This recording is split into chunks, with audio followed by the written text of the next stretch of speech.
Ada tetangga sebelah berkomentar, Muslim kalah, lapor polisi. Justru disinilah mau kami buktikan, mana kekuatan Yesus itu. Masa umatnya ditangkap, Yesus nggak mampu berbuat apa-apa, tak layak jadi Tuhan. OMG, hello.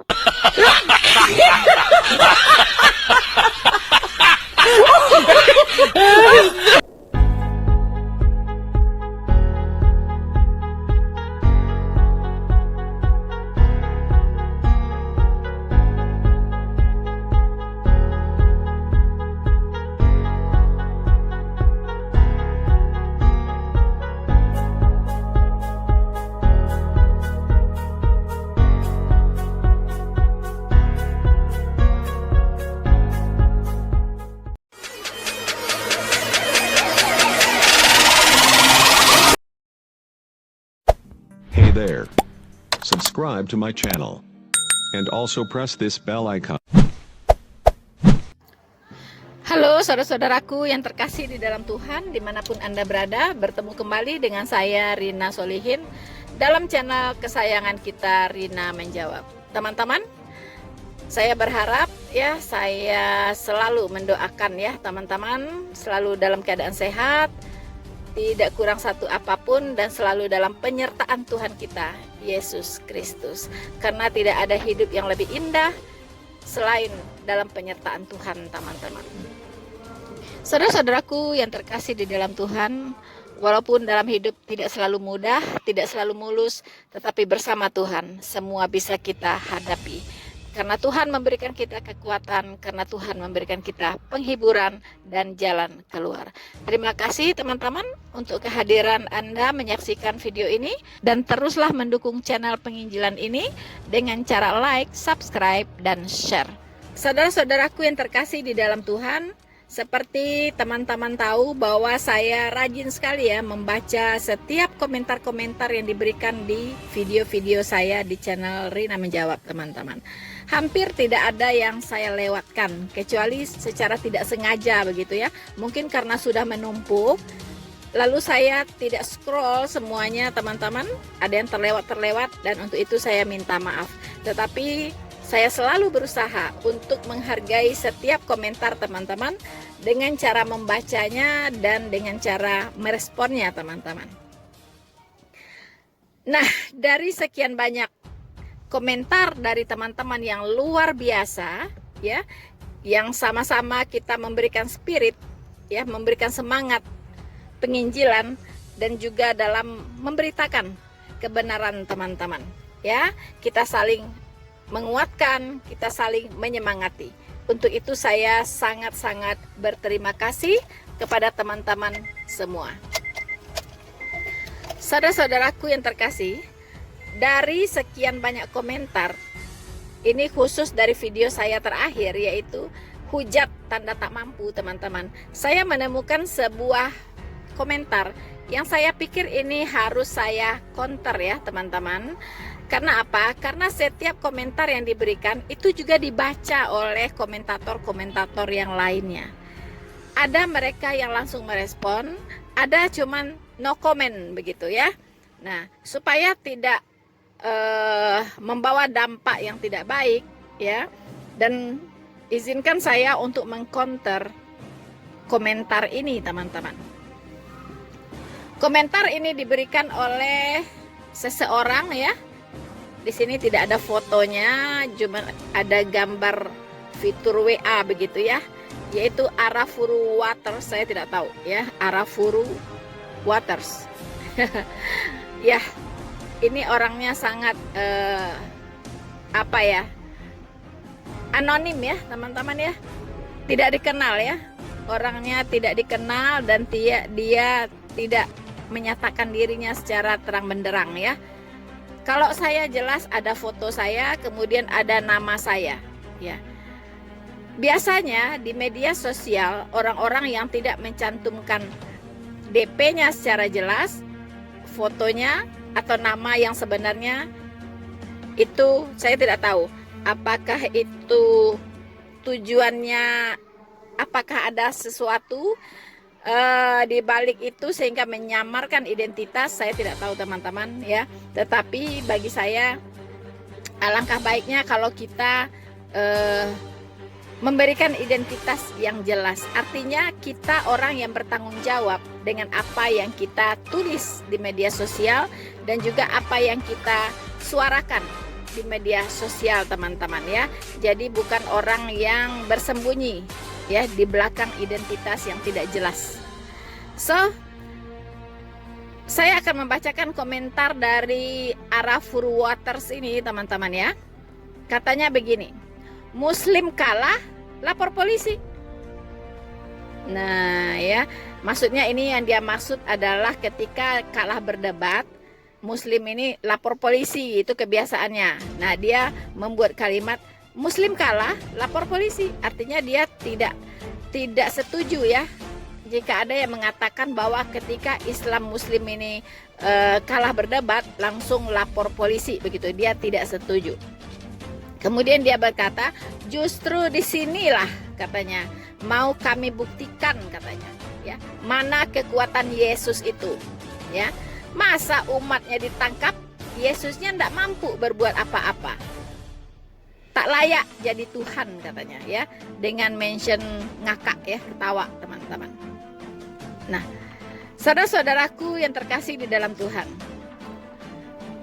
sebenarnya ini boleh-boleh saja ya, dia berkata sesuai apa yang dia pikir benar tentunya teman-teman ya. Jadi dia menantang Tuhan Yesus. Kalau Yesus itu benar-benar Tuhan, buktikan dong kekuatannya ya. Ketika umatnya ditangkap, masa dia diam saja? Yesus berbuat sesuatu begitu ya. Mungkin orang-orang yang menangkapnya itu dibuat buta ya kan, atau orang-orang yang menangkapnya itu dibuat tidak berdaya, dilumpuhkan semua begitu kan, tergeletak di tempat begitu kan. Ketika menangkap orang-orang Kristen, mungkin itu yang dibayangkan oleh si Arafuru ini teman-teman ya. Jadi dia berharap sesuatu yang supranatural terjadi ketika umat-umat Kristen dianiaya, ditangkap dan sebagainya ya kan. Nah teman-teman, itu dia berpikir layaknya manusia sesuai dengan otak manusianya teman-teman ya. Tetapi Tuhan berkata ya, di Alkitab dikatakan bahwa rancanganku bukanlah rancanganmu ya, jalanku bukanlah jalanmu. Setinggi bumi dengan langit perbedaan jalan Tuhan dengan jalanmu ya, Arafuru. Jadi kamu tidak bisa menantang-nantang Tuhan, Tuhan harus lakukan ini, lakukan itu, tidak bisa. Karena dia bukan kamu gitu. Dia bukan manusia, tapi dia adalah Tuhan. Dia berbuat sesuatu, dia rasa dia memang harus berbuat itu begitu. Ya, tapi Tuhan tidak bisa didikte oleh manusia, ya. Karena rancangan Tuhan dengan rancanganmu sebagai manusia itu bedanya seperti bumi dengan langit, ya. Seperti bumi dengan langit. Tetapi jangan salah, ya, Tuhan sudah memperlihatkan kuasa-kuasanya di zaman para rasul dulu ya, ketika Rasul Paulus ditangkap ya, dipenjarakan ya. Di sana Rasul Paulus menyanyikan lagu-lagu rohani ya, menyanyikan lagu-lagu puji-pujian, dan rantai-rantai terputus ya, rantai-rantai yang diikatkan ke kaki mereka, ke tangan mereka putus, dan pintu-pintu penjara jadi terbuka ya. Disitulah ada sesuatu yang dilakukan oleh Tuhan Yesus saat itu ya, yaitu ingin memperlihatkan kuasanya lewat rasulnya yang dipenjarakan begitu ya. Jadi hanya dengan menyanyikan lagu rohani, pintu-pintu penjara jadi terbuka, terjadi guncangan hebat, kemudian rantai-rantai jadi putus ya, yang mengikat mereka jadi putus. Nah, mungkin saya akan bacakan untuk Anda. Saudara-saudaraku yang terkasih di dalam Tuhan, untuk memuaskan ya telinga Arafuru ini, ya, saya akan membacakan Kisah Para Rasul 5 ayat 17 sampai 20, di mana rasul-rasul dilepaskan dari penjara. Ayat 17, akhirnya mulailah imam besar dan pengikut-pengikutnya, yaitu orang-orang dari mazhab Saduki, bertindak sebab mereka sangat iri hati. Imam-imam besar itu sangat iri hati dengan para rasul ini ya. Mungkin karena melihat kuasa-kuasanya dan sebagainya, ya. Ayat 18. Mereka menangkap rasul-rasul itu, lalu memasukkan mereka ke dalam penjara kota. Jadi teman-teman, ya, rasul-rasul pun tidak terbebas, ya, dari penjara, ya. Mereka juga ditangkap, ya. Jadi bukan hanya orang Kristen menderita penganiayaan seperti sekarang saja begitu, tapi dari dulu rasul-rasul pun mengalami penganiayaan. Rasul-rasul pun mengalami intimidasi karena mengikut Kristus, ya. Dan orang-orang Yahudi ini iri hati kepada mereka. Ayat 19, tetapi waktu malam seorang malaikat Tuhan membuka pintu-pintu penjara itu dan membawa mereka keluar. Katanya, pergilah, berdirilah di bait Allah dan beritakanlah seluruh firman hidup itu kepada orang banyak. Saudara-saudaraku yang terkasih di dalam Tuhan, malaikat langsung yang turun, ya, ke penjara itu, ya, malaikat Tuhan, ya.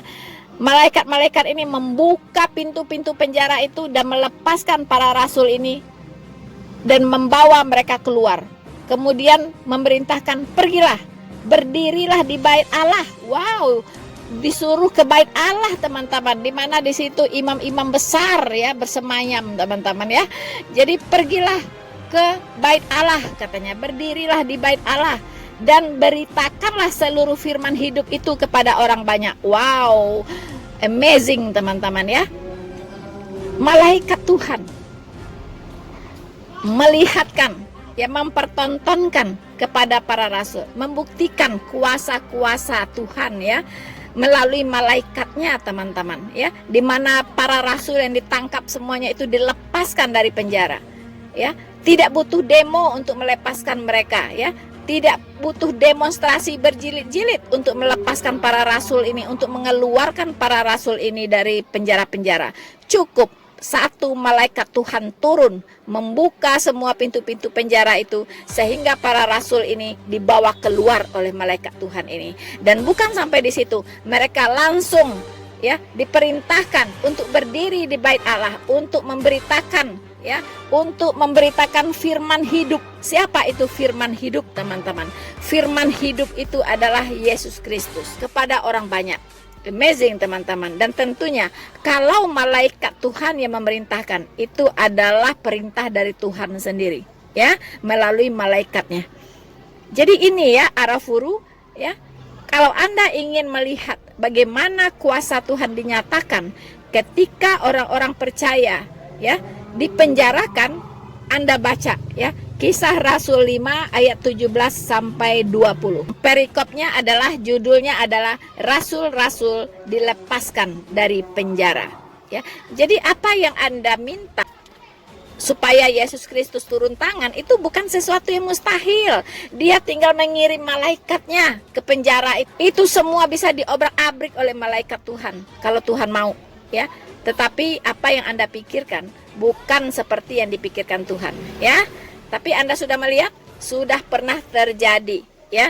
Tuhan turun tangan, ya, untuk membebaskan orang-orang percaya, untuk membebaskan anak-anak Tuhan, untuk membebaskan rasul-rasulnya, ya, dari penjara dengan cara yang sangat-sangat supranatural, melalui kekuatan, ya, dari malaikat Tuhan sendiri.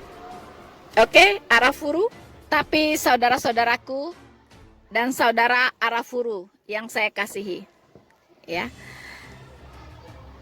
Tuhan Yesus bertindak seturut dengan kehendaknya.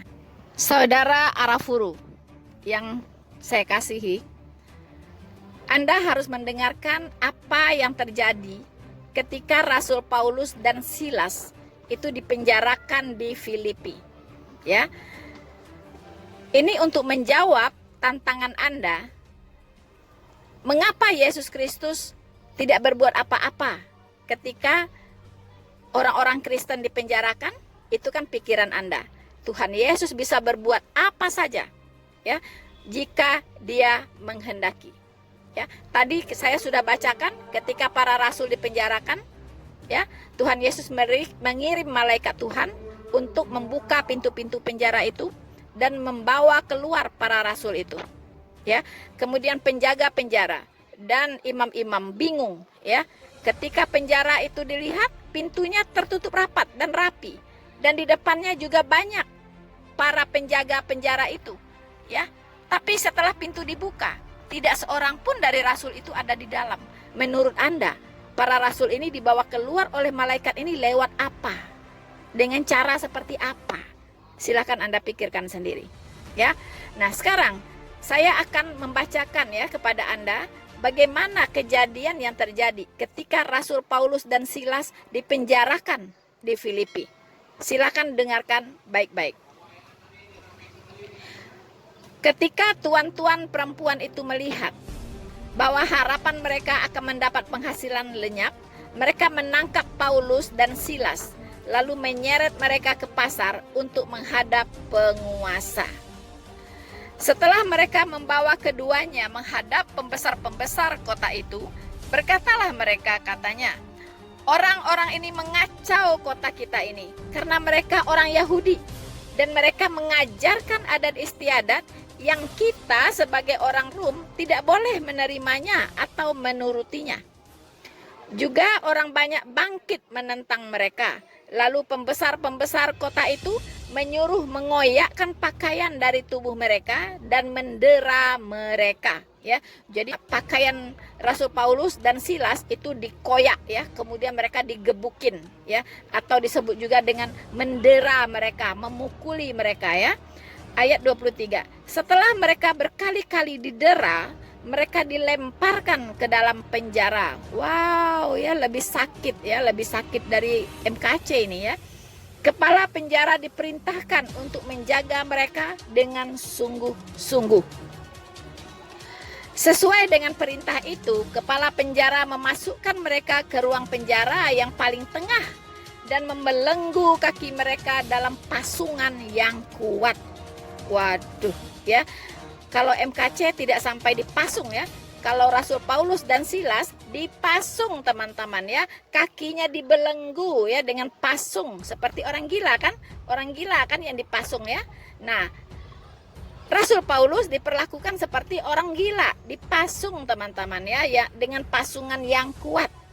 Ayat 25, tetapi kira-kira tengah malam, dengarkan ini baik-baik, ya, dengarkan ini baik-baik, ya, Tuhan sudah mulai bekerja ini. Tetapi kira-kira tengah malam, Paulus dan Silas berdoa, ya. Mereka berdoa dan menyanyikan puji-pujian kepada Allah, dan orang-orang hukuman lain mendengarkan mereka. Bayangkan, teman-teman, ya. Walaupun Rasul Paulus dan Silas dalam kondisi teraniaya, dipasung, habis digebukin, habis didera habis-habisan, ya, mereka masih bisa berdoa, teman-teman. Mereka masih bisa bernyanyi, masih bisa bersuka cita. Bayangkan. Wow, iman apa yang ada, ya, dengan mereka berdua ini. Dalam kondisi yang sangat-sangat menyakitkan, mereka masih bisa bernyanyi, menaikkan lagu-lagu pujian kepada Allah dan berdoa. Apa yang terjadi? Mari kita baca selanjutnya, ya. Ayat ke-26. Akan tetapi terjadilah gempa bumi yang hebat, sehingga sendi-sendi penjara itu goyah. Dan ketika itu juga terbukalah semua pintu dan terlepaslah belenggu mereka semua. Wow, bayangkan, ya. Ketika kepala penjara itu terjaga dari tidurnya dan melihat pintu-pintu penjara terbuka, ia menghunus pedangnya hendak membunuh diri karena ia menyangka bahwa orang-orang hukuman itu telah melarikan diri. Tetapi Paulus berseru dengan suara nyaring, katanya, "Jangan celakakan dirimu, sebab kami semuanya masih ada di sini." Wow, ya, masih bisa berkata-kata sesuatu yang baik, ya, teman-teman, ya. Rasul Paulus ini, ya, luar biasa begitu, masih bisa bersuka cita, masih bisa mengatakan sesuatu, ya, kebaikan begitu, ya. Karena penjaga penjara ini tadinya mau bunuh diri karena merasa gagal, ya, menjaga para tahanan. Akhirnya dia mau bunuh diri karena dia kira orang tahanan ini sudah kabur semua, teman-teman. Lalu Rasul Paulus tahu bahwa dia akan bunuh diri orang-orang penjaga tahanan ini. Rasul Paulus berseru, katanya, "Jangan celakakan dirimu, sebab kami semua masih di sini." Amazing, teman-teman. Lalu kepala penjara itu menyuruh membawa suluh, lalu berlari masuk, ya, dan dengan gemetar tersungkurlah ia di depan Paulus dan Silas. Ia mengantar mereka keluar sambil berkata, "Tuan-tuan, apakah yang harus aku perbuat supaya aku selamat?" Wow, mulai tumbuh iman, ya. Iman, ya. Iman mulai tumbuh melihat kesaksian hidup dari seorang Rasul Paulus dan Silas, dan melihat kuasa, ya. Kuasa yang dinyatakan oleh Tuhan yang disembah oleh Rasul Paulus dan Silas. Kejadian ini benar-benar menggoncangkan jiwa semua orang yang mengalami hal tersebut, teman-teman, ya. Lalu ayat 31, jawab mereka, "Percayalah kepada Tuhan Yesus Kristus dan engkau akan selamat, engkau dan seisi rumahmu."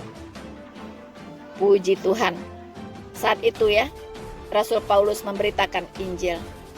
Lalu mereka memberitakan firman Tuhan kepadanya dan kepada semua orang yang ada di rumahnya. Pada jam itu juga, kepala penjara itu membawa mereka dan membasuh bilur mereka. Itu bekas-bekas pukulan, ya, mungkin berdarah-darah, teman-teman. Seketika itu juga ia dan keluarganya memberi diri dibaptis. Puji Tuhan, ya. Beginilah cara Tuhan bekerja, Arafuru, ya. Tidak seperti yang kau pikirkan, ya.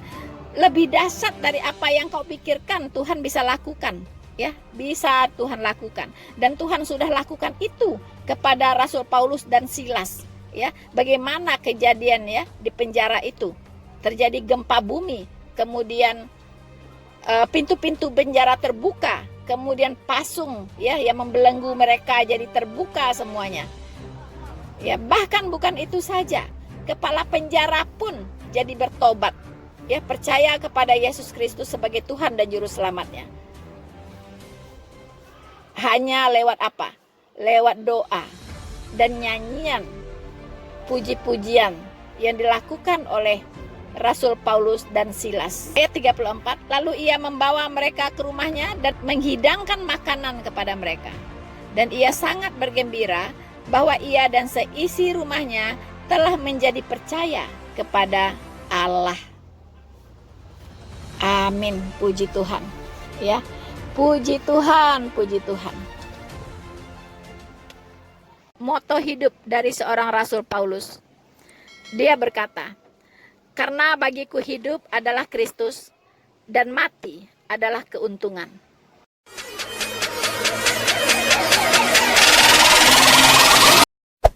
Hey there.